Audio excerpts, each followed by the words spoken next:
200ৰো অধিক শিল্পীয়ে ইয়াত আজি গীত গাব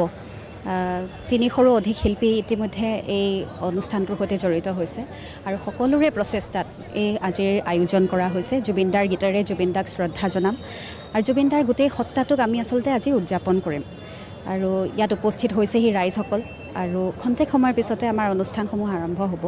আশা কৰোঁ খুব সুন্দৰকৈ হ'ব ৰাইজৰ সঁহাৰি পাম মই দীপ্লিনা ডেকাৰ কাষলৈ গৈছোঁ দীপ্লিনা ডেকাৰ যি যাত্ৰা সেই যাত্ৰা এখন চিনেমাৰ পৰা হৈছিল জুবিন গাৰ্গৰ পৰাই হৈছিল আজি সেই সময়খিনি কেনেদৰে স্মৰণ কৰিব জীৱনৰ টাৰ্ণিং পইণ্ট জুবিন গাৰ্গ সেয়া সকলোৱে গমেই পায়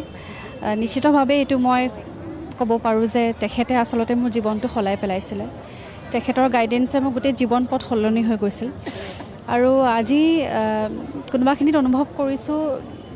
জুবিনদা ইয়াতে আমাৰ মাজতে আছে তাৰমানে